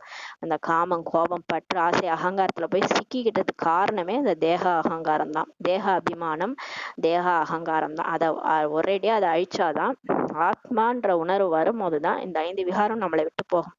அதனாலதான் அந்த ராவணனை ராமர் வந்து ஒரு தலையா பிச்சு பிச்சு போடுவார். காமத்தை விட்டுட்டேன், கோபத்தை விட்டுட்டேன், ஒண்ணா விட்டார்னா திரும்ப திரும்ப தான் வந்து ஒட்டிக்கும். அப்ப ராமர் பிச்சு போட போட ஒரு தலையா வந்து ஒட்டிக்கும்.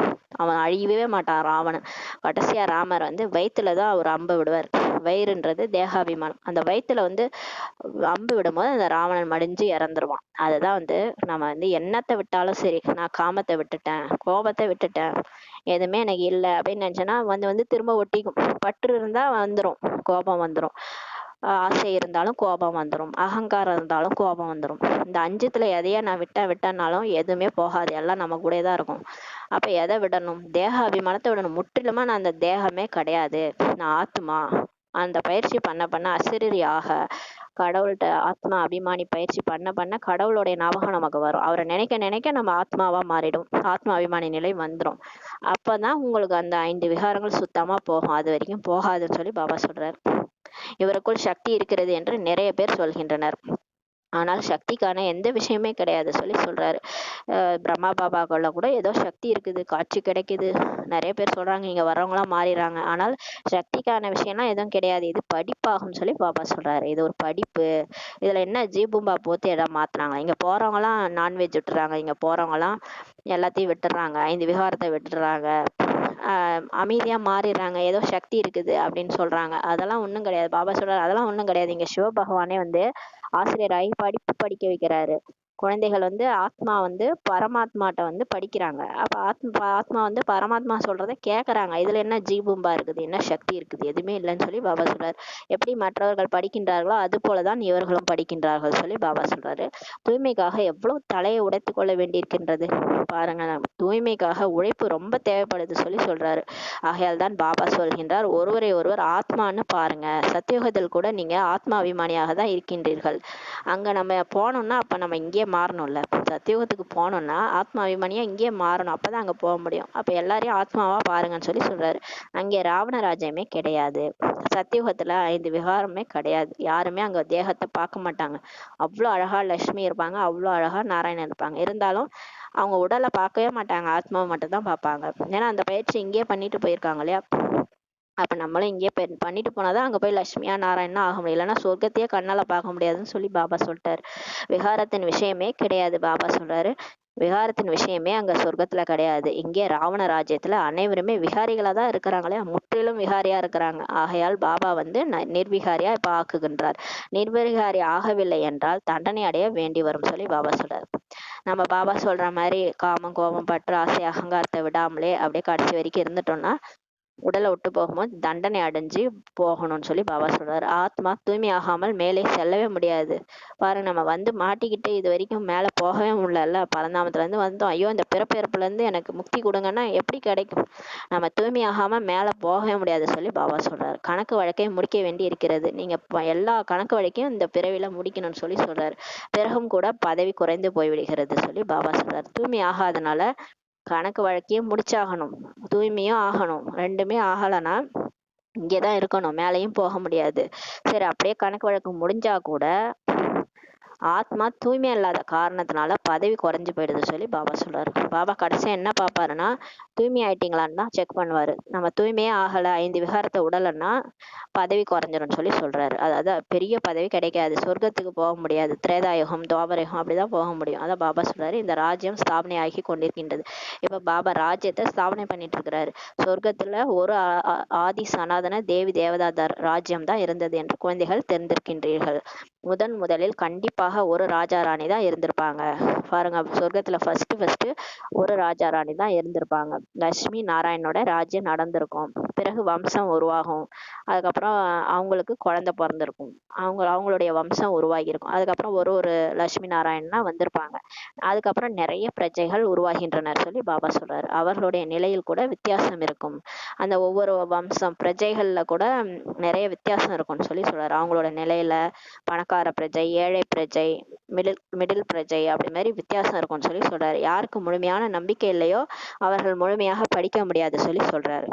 உண்மையிலே இங்க வந்து ஞானம் கேக்குறவங்கள, அவங்க நம்பிக்கை யாருக்கு இல்லையோ, முழுசா நம்பிக்கை இல்லையோ அவங்களால முழுசா அந்த படிப்பு படிக்க முடியாது. ஏன்னா அவங்களுக்கு ஞானம் என்ன பாபா சொன்னான்னு கேட்டா அவங்களுக்கு ஒண்ணுமே ஒரு பாயிண்ட் கூட ஞாபகம் இருக்காது. ஏன்னா அவங்களுக்கு நம்பிக்கை இல்லை. நம்பிக்கை இருக்கிறவங்க பாபா சொன்ன பாயிண்ட்ஸ் எல்லாமே அவங்களுக்கு ஞாபகம் இருக்கும். அதான் பாபா சொல்றாரு, தூய்மையாக முடியாது. அவங்க நம்பிக்கை இல்லாதவங்க பாபா சொல்ற ஸ்ரீமத் படி நடக்கவும் முடியாது, தூய்மையாகவும் ஆக முடியாது சொல்லி சொல்றாரு.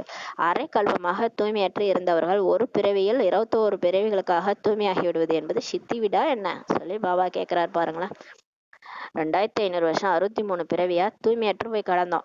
அப்படியே காமம் கோபம் பற்று ஆசை அகங்காரத்துல ஊறி கிடந்த நம்ம ஒரு பிறவியில 21 பிறவிக்கு ஆசை அடையணும். தூய்மையாகி 21 பிறவிக்கு லட்சுமி நாராயணனா ஆகணும்னா அது என்ன சித்தி விடா என்ன? அதாவது 21 பிறவினா 8 பிறவிக்கு லட்சுமி நாராயணன், 12 பிறவிக்கு ராமர் சீதையா ஆகணும். அந்த அளவுக்கு ஃபர்ஸ்ட் கிளாஸா ஆகணும்னா அது என்ன சித்தி விடா என்ன அப்படின்னு சொல்லி கேக்குறாரு. ரொம்ப கஷ்டம்.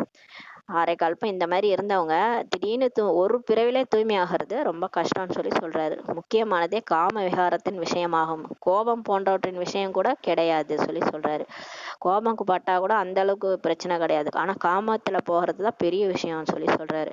எங்காவது புத்தி செல்கிறது என்றால் பாபாவை கண்டிப்பாக நினைக்கவில்லை என்பதாகும் சொல்லி சொல்றாரு. பாருங்களேன், நம்ம எதையாவது யோசிச்சுட்டு இருக்கிறோம், எங்கேயாவது புத்தி போகுது அப்படின்னா பாபாவை நம்ம நினைக்கவே இல்லைன்னு அர்த்தம்னு சொல்லி சொல்றாரு.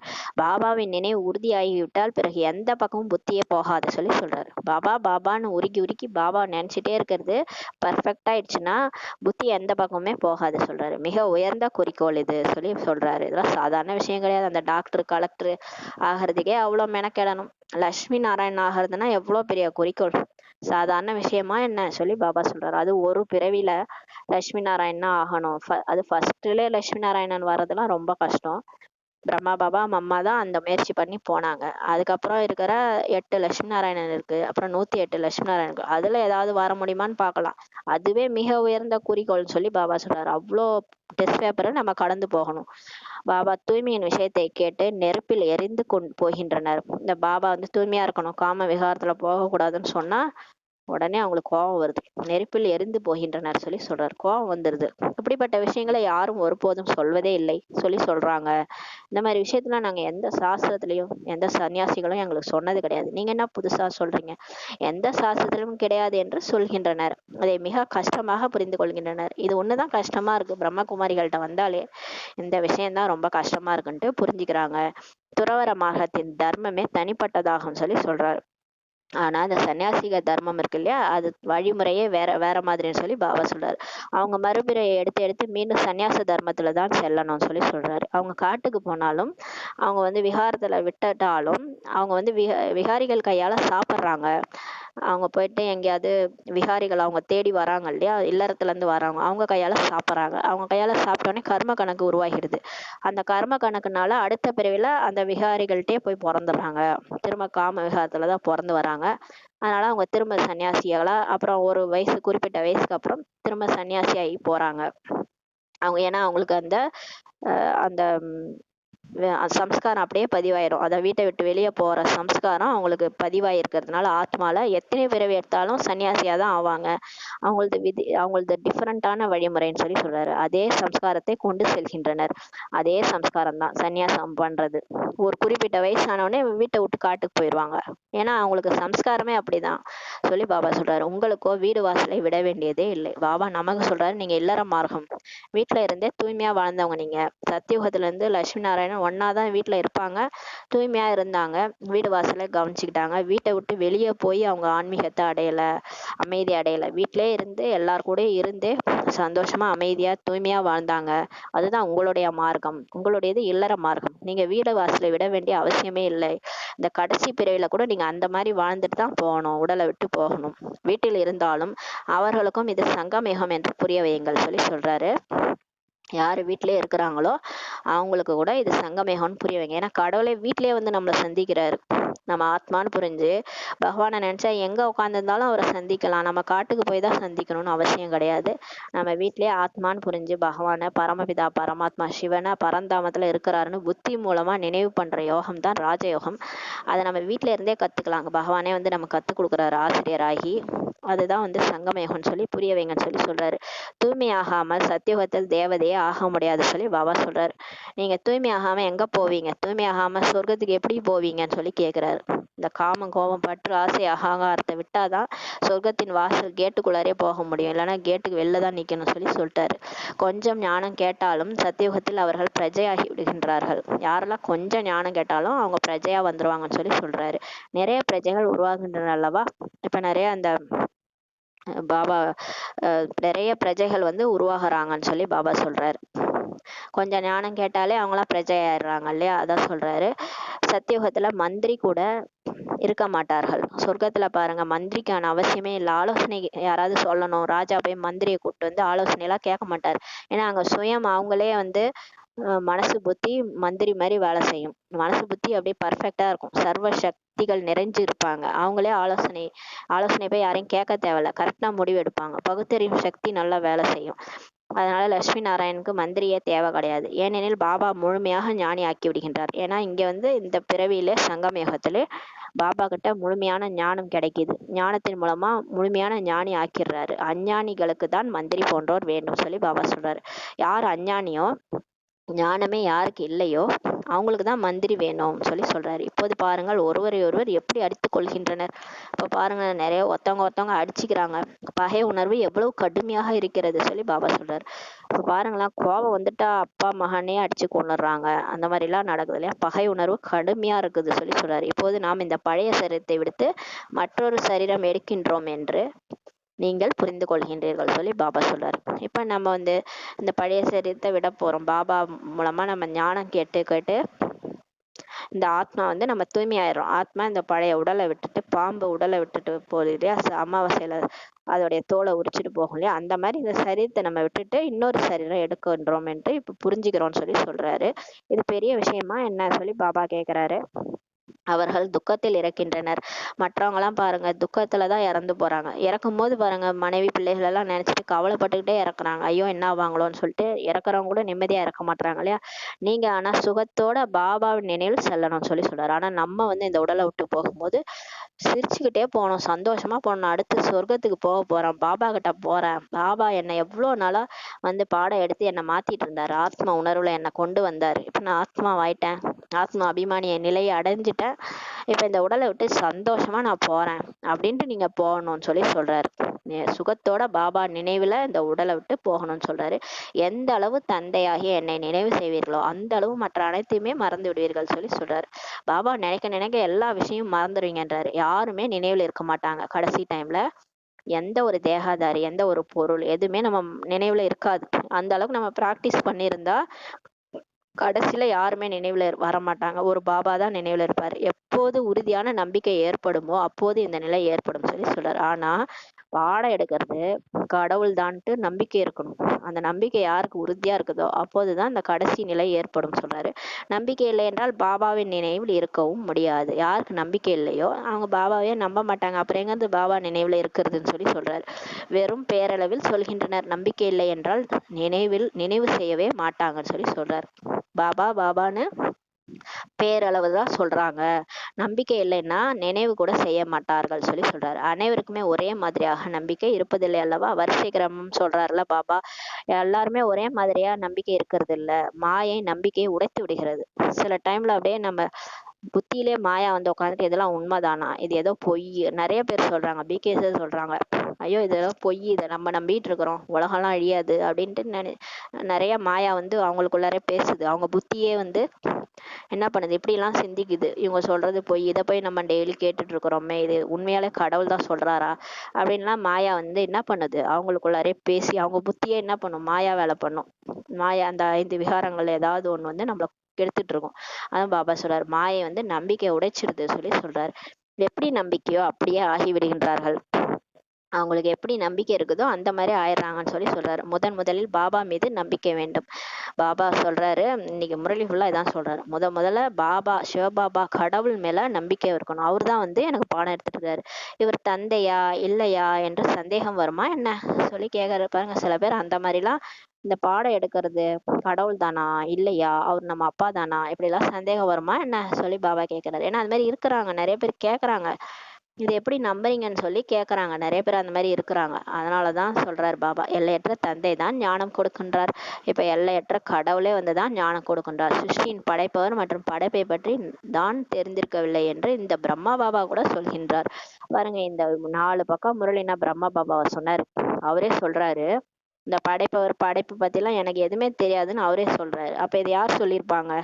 இந்த சிருஷ்டியோடைய முதல் இடை கடை ரகசியம் நமக்கு தெரியுமா? 2500 துவாபர யுகத்துல இருந்து கூட ஹிஸ்டரி ஜியாகிரபி இருக்கும். நம்ம 10th 11th 12th எல்லாம் படிச்சிருப்போம்ல, ஹிஸ்டரி ஜியாகிரபி புக்ல துவாபர யுகத்துல இருந்து நடந்த கதையெல்லாம் கூட இருக்கும்.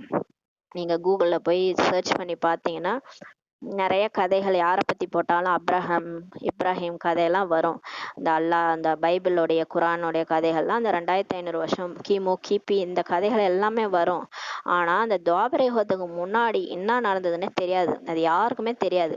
அந்த கதையை யார் சொல்றாங்க, அதெல்லாம் வந்து சொல்லிட்டு இருக்காருன்னா அவர் யாரா இருக்கணும்?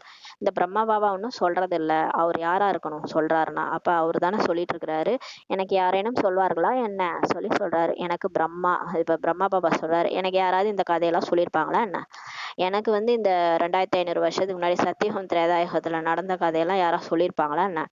எனக்கு பிரம்மா பாபாவுக்கு 12 குரு இருந்தாங்க. அவர்கள் அனைவரையும் விட வேண்டியதாயிற்று சொல்லி சொல்றாரு. இந்த சிவபாபா வந்து இவர் மேல பிரவேசம் ஆன உடனே அந்த 12 குருவையும் விட்டுட்டாரு. குருக்கள் யாருமே இந்த ஞானத்தை கொடுக்கவில்லை. சத்குரு திடீரென வந்து பிரவேசம் செய்தார். எனக்கு சத்தியமான குருவே திடீர்னு வந்து என் மேல பிரவேசம் செய்தார். என்ன ஆக போகிறது என்று எனக்கு அப்போது தெரியவில்லை சொல்லி இந்த பிரம்மா பாபா சொல்றாரு. ஐயோ, இவர் வந்து யாரோ பிரவேசம் ஆகுறாங்க, நான் அகம் பிரம்மா, அதாவது நானே சிவன் சொல்றாங்க, என் உடல்ல இருந்து என்ன ஆக போகுதுன்னு எனக்கு தெரியல சொல்லி சொல்றாரு. அர்ஜுனனுக்கு சாட்சாத்காரம் செய்வதாக கீதையில் கூட இருக்கிறது அல்லவா? ஆனா இந்த கீதையில கூட அர்ஜுனனுக்கு கிருஷ்ண பரமாத்மா சாட்சாத்காரம் காட்சி காட்டினாரு, விஸ்வரூப தரிசனம் காட்டினாருன்னு சொல்லி கீதையில இருக்குது இல்லையா? இங்கே அர்ஜுனரின் விஷயமே கிடையாது சொல்லி சொல்றாரு. இவர் ரதம் அல்லவா, இங்க அர்ஜுனருடைய விஷயம் கிடையாது. ஏன்னா இவர் உடல், இந்த ரதம், இவர் தான் நந்தி, இவர் உடல்ல தான் சிவனே வராரு. இவர் ரதம் அல்லவா சொல்லி சொல்றாரு. இவர் கூட முன்பு கீதையை படித்திருந்தார். பிரம்மா பாபா கூட முன்னாடி கீதை படிச்சிருந்தாரு. பாபா பிரவேசம் செய்தார். ஞானம் கொடுக்கக்கூடியவர் தந்தை மட்டும்தான் என்று காட்சியை காண்பித்தார். கீதை எல்லாமே இவர் படிச்சுக்கிறாரு. சிவபாபா பிரவேசமாயி சொன்னாரு, ஞானம் கொடுக்கூடியவர் நான் மட்டும்தான் சொல்லி காட்சி காண்பித்தார் சொல்லி சொல்றாரு. ஆக அந்த பக்தியின் கீதையை விட்டு விட்டார். உடனே இதுதான் உண்மையான ஞானம்னு பிரம்மா பாபா புரிஞ்சுக்கிட்டாரு. நம்பிக்கை ஏற்பட்டது. உடனே பக்தியின் கீதையை விட்டுட்டாரு. ஏன்னா அதுல இருக்குது, ஆனா மாவுல உப்பு கலந்த மாதிரி தான் இருக்குது இல்லையா உண்மை. அதுல இருக்கிறதெல்லாம் கரெக்டு தான். ஆனா அதை வந்து தேகதாரி சொன்னாருன்ட்டு எழுதிட்டாங்க. அந்த மாதிரி புரிஞ்சுக்கிட்டாங்க, கிருஷ்ணர் சொன்னாருன்ட்டு. ஆனா உண்மையில ஒரு நிராகார் பரம்பிதா பரமாத்மா சிவன் சொன்னதை அந்த மாதிரி எழுதிட்டாங்க. அதனால அதை நிரூபிக்கிற வரைக்கும் அதை படிக்க முடியாது நம்மளால. அதான் பாபா சொல்றாரு, பாபா ஞான கடலாக இருக்கின்றார். இப்ப கடவுளே வந்துட்டாரு, அவர் ஞானத்துல கடலா இருக்கிறாரு. நமக்கு அவர்தான் இப்போது ஞானம் சொல்வார் அல்லவா. கீதை தாயும் தந்தையுமாக இருக்கிறது. கீதை பாருங்க, அதுதான் தாயா, எல்லா சாஸ்திரங்களுக்கும் தாயாக இருக்குது, தாயும் தந்தையுமாக இருக்கிறது. நீங்கள் தான் தாயும் தந்தையும் என்று பாபாவை தான் சொல்கின்றனர். சிவனுக்கு முன்னாடி போயிட்டு சிவன் கோயில்ல பாட்டு பாடுவாங்க, தாயுமானவர் தந்தையுமானவர்னு சொல்லிட்டு. அவர் படைப்பை படைக்கின்றார், தத்தெடுக்கின்றார் அல்லவா. சிவன் தான் வந்து இப்ப நம்மளை படைக்கிறாரு, நம்மளாம் அவருடைய படைப்பு, தத்தெடுக்கிறாரு இல்லையா. அதன் மூலமா நம்ம அவருடைய குழந்தைகள் ஆயிரும். இந்த பிரம்மா கூட உங்களை போலதான், பிரம்மா பாபா கூட அவருடைய குழந்தை தான், அவரையும் தத்தெடுக்கிறாரு. இவர் கூட எப்போது வானப்பிரஸ்த நிலை அடைகின்றாரோ அப்போது நான் பிரவேசம் செய்கின்றேன் என்று சிவபாபா சொல்கின்றார். சிவபாபா சொல்றாரு, இவரோட 60 வயசுல தான் இவர் மேல பிரவேசமாகறேன். குமாரிகளோ தூய்மையாகத்தான் இருக்கின்றார்கள், அவர்களுக்கு இது எளிதாகும் சொல்லி சொல்றாரு. இந்த சிஸ்டர்ஸ்லாம் சரண்டர் ஆகுறாங்களே, அவங்க தூய்மையா இருக்கிறாங்களே, அதனால அவங்களுக்கு ஈஸி இந்த லைன்ல போறது. பிரம்மகுமாரிகள் பிகே ஆகிறது ரொம்ப ஈஸின்னு சொல்லி சொல்றாரு. திருமணத்திற்கு பின் எவ்வளவு உறவுகள் அதிகரித்து விடுகின்றன. இந்த கல்யாணமான மாதாஸ்க்கெல்லாம் பாருங்க, நிறைய உறவு வந்துடும். அதுக்கப்புறம் கணவன், குழந்தைகள், கணவன் வீட்டாரு, ஏகப்பட்ட கர்ம கணக்கு உருவாயிடுது இல்லையா. கல்யாணம் ஆகாதவங்கன்னா வெறும் அம்மா அப்பா தான், வேற எந்த சகோதர சகோதரிகள் தான். அந்த ரிலேஷன்ஷிப் அந்த அளவுக்கு நமக்கு கர்ம கணக்கு இருக்காது. ஆனா கல்யாணம் ஆயிட்டாதான் ஏகப்பட்ட கர்ம கணக்குன்னு சொல்லி சொல்றாரு. ஆகையால் ஆத்ம அபிமானி ஆவதில் மிகுந்த முயற்சி தேவைப்படுகிறது சொல்லி பாபா சொல்றாரு. அதனால ஆத்ம அபிமானி ஆகிறதுக்கு முயற்சி செய்யணும். உண்மையில ஆத்மா சரீரத்துல இருந்து தனிப்பட்டதாகும் சொல்லி சொல்றாரு பாபா. ஆனால் அரை கல்பம் தேக அபிமானியா இருந்தீங்க. பாபா வந்து கடைசி பிறவியில் ஆத்ம அபிமானியாக ஆக்கும் போதுதான் கஷ்டமாக அனுபவமாகிறது. பாருங்க, இந்த தேக உணர்வுல வந்துட்டு திடீர்னு ஆத்மான்னு நினைன்னு சொன்னா எங்க முடியுது நம்மளால. பழையபடியா அந்த தேக உணர்வுலயே தான் இருக்கிறோம் இல்லையா. அதுவும் நிறைய அது என்னமோ ரொம்ப ஆழத்துல போய் ஸ்டோர் ஆயிருக்கிறதுனால அந்த தேகன்றதை மறக்கவே முடியல. அது ரொம்ப கஷ்டமா இருக்குது அவங்களுக்குன்னு சொல்லி கேக்குறாரு. முயற்சி செய்து செய்து கொஞ்சம் பேர் தான் தேர்ச்சி அடைகின்றனர். ஆனாலும் பாபா சொன்ன மாதிரி முரளி படிச்சு அமிர்த வேலை யோகா பண்ணி பாபாவை நினைச்சு நினைச்சு கொஞ்சம் பேர் தான் தேர்ச்சி அடைறாங்க, பாசி அடைறாங்க. அதே 8 பேர் தான், 8 ரத்தினங்கள் தான் உருவாகுறாங்கன்னு சொல்றாரு பாபா. அதனாலதான் அந்த 8 மணி நவரத்ன மோதிரம் கூட அணிஞ்சுக்கிறாங்களே, அந்த நவரத்தனங்கள் தான் என்ன ஆகும், தோஷம் இல்லாதவங்க, கொஞ்சம் கூட தோஷம் இல்லாதவங்க பாபாவே நினைச்சு நினைச்சு அந்த அளவுக்கு உருகி உருகி ஆத்ம அபிமானி நிலையை அடைஞ்சு போனவங்க. அதனாலதான் அவங்கள நவரத்தனங்கள்ட்டு நம்ம போற்றப்படுகிறாங்க. பக்தியில கூட நவரத்ன மோதிரம்லாம் அணிஞ்சிக்கிறாங்க. என்னுடைய புத்தி லைன் தெளிவாக இருக்கிறதா அப்படின்னு நீங்க செக் பண்ணுங்க. ஒரு பாபாவை தவிர வேற எதுவுமே நினைவு வரவில்லை தானே என்று உங்களிடம் நீங்களே கேளுங்கன்னு சொல்லி பாபா சொல்றாரு. அடிக்கடி செக் பண்ணுங்க, 1 மணி நேரத்துக்கு ஒரு தடவை நான் என்ன பண்ணிட்டு இருந்தேன், நான் பாபாவை நினைச்சனால வேற ஏதாவது விஷயத்துல என் புத்தி மாட்டிட்டு இருக்குதா, போனை நான் பாக்குறேன்னா, போன் அடிக்கடி எதையாவது பார்த்துட்டு இருக்கிறேன்னா, இந்த மாதிரி எல்லாம் செக் பண்ணுங்க. அப்பதான் நம்ம அதுல இருந்து வெளியே வர முடியும். மாயா வேற வேற ரூபத்துல வந்து நம்மள என்ன பண்ணும், எதையாவது பண்ணி அது அதன் வசமே நம்மளை வச்சிருக்கும். அதனால பாபா செக் பண்ணுங்கன்றாரு. இந்த நிலை கடைசியில் ஏற்படும். கடைசியில நம்ம வெறும் பாபா மட்டுமே நினைச்சிட்டு இருப்போம், அந்த நிலை ஏற்படும்ன்றாரு.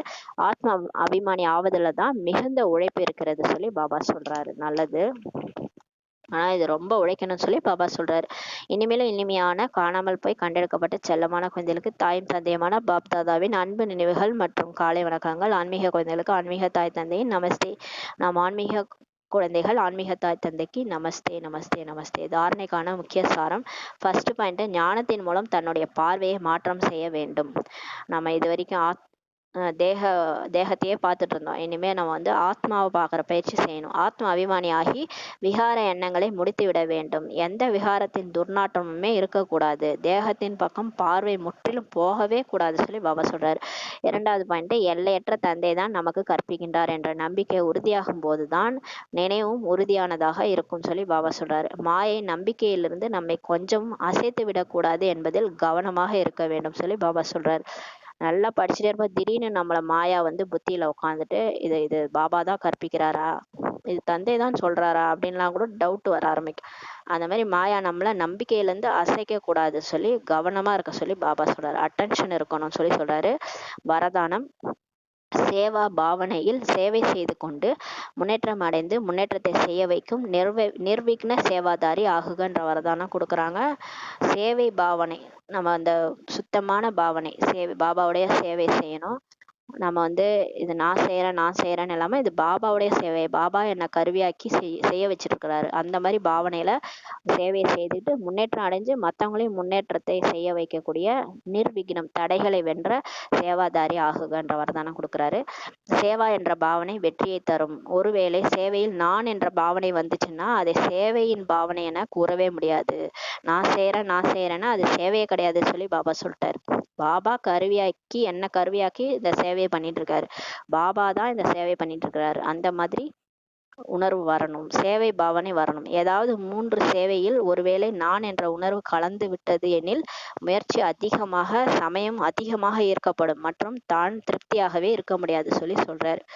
அப்ப எதுலயாவது நான் என்ற வார்த்தை கலந்துருச்சுன்னா, 3 சேவையில நான்ற கலந்து போச்சுன்னா முயற்சி ரொம்ப அதிகமா தேவைப்படும், சமயம் கூட அதிகமா ஈர்க்கப்படும்.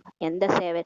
கர்மா சேவை, வார்த்தைகளின் சேவை, சுய சேவை. இந்த 3 சேவையிலுமே நீங்க நான் என்ற உணர்வு கலந்துருச்சுன்னா போதும், ரொம்ப முயற்சி அதிகமா இருக்கும், டைம் கூட அதிகமா இருக்கும் மற்றும் உங்களுக்கு திருப்தியே இருக்காதுன்னு சொல்லி சொல்றாரு. சேவாவின் பாவனையோடு உள்ள குழந்தைகள் தான் தானும் முன்னேறி மற்றவர்களையும் முன்னேற்றுவார்கள். யார் அந்த சேவையின் பாவனையில இருக்கிறாங்களோ, நான் செய்யல, கருவி பாபா என்ன கருவியா தேர்ந்தெடுத்து செஞ்சுட்டு இருக்கிறாருன்ற பாவனையில யார் இருக்கிறாங்களோ அவங்க தான் தானும் முன்னேறுவாங்க, மற்றவங்களையும் முன்னேற்றுவாங்க. அவர்கள் எப்போதுமே பறக்கும் கலையை அனுபவம் செய்வார்கள். அவங்களுக்கு முன்னேற்றம் தான், அடுத்தடுத்த ஸ்டேஜ் போயிட்டே இருப்பாங்க. ஆத்ம அபிமானி நிலை சொல்றாரு இல்லையா பாபா, அதெல்லாம் எப்ப அடைய முடியும்? சேவை பண்ணிட்டே இருக்கும் போது, அதுவும் பாபா சேவை வைக்கிறாருன்ட்டு நினைச்சு சேவை பண்ணிட்டு இருக்கும்போது அந்த ஆத்ம அபிமானி நிலையை அனுபவம் செய்வாங்க, பறக்கும் கலையை அனுபவம் செய்வாங்க சொல்றாரு. அவர்களின் ஊக்கம் உற்சாகம் தன்னையும் நிர்விக்னமாக்கும் மற்றும் மற்றவர்களுக்கும் நன்மை செய்வார்கள் சொல்லி சொல்றாரு. ஊக்க உற்சாகத்தோட அவங்கள பார்க்கும்போது மற்றவங்களுக்கும் என்ன ஆகும், ரொம்ப சேவை பண்றதுக்கு ஊக்க உற்சாகம் வரும், அவங்களுக்கும் நன்மை செய்வாங்க, மற்றவங்களுக்கும் நன்மை செய்வாங்க, அவங்களும் தடையற்றவர்களா இருப்பாங்க, மற்றவர்களுக்கும் தடையெல்லாம் நீக்குவாங்கன்னு சொல்லி பாபா சொல்றாரு. ஸ்லோகன்: மிகவும் நுட்பமான மற்றும் கவர்ச்சி செய்யும் நூல்களிலிருந்து விடுபட்டு இருக்கக்கூடியவர்கள் தான் ஞானம் நிறைந்த ஆத்மா ஆவார்கள் சொல்லி பாபா சொல்றாரு. நம்ம வந்து நிறைய இப்ப என்னன்னா எல்லா பக்கமும் கவர்ச்சி, மாயா கவர்ச்சிக்குது நம்மள. தேகம் பக்கம், தேகதாரிகள் பக்கம், இந்த பொருள், நிறைய விஷயம் அதெல்லாம் வெளிப்படையா தெரியும். ஆனா இந்த நுட்பமான கவர்ச்சின்னு சிலதெல்லாம் நம்ம கிட்ட இருந்து ஒரு சின்ன மெல்லிய கயிறு மாதிரி போகும். அது என்னன்னா பேரு, புகழ், இதுக்கெல்லாம் ஆசைப்படுவோம். நம்மளை புகழணும், நம்ம பேர் வெளிப்படணும், இந்த மாதிரி அந்த நுட்பமான நூல் மாதிரி ஒண்ணு, நுட்பமான கவர்ச்சி இருக்கும். அந்த நுட்பமான நூல்ல இருந்து கூட யார் விடுபட்டு இருக்கிறாங்களோ அவங்கதான் ஞானம் நிறைந்த ஆத்மான்னு சொல்லி பாபா சொல்றாங்க. ஓம் சாந்தி. நன்றி பாபா, நன்றி டிராமா, நன்றி பரிவாரம். ஓம் சாந்தி.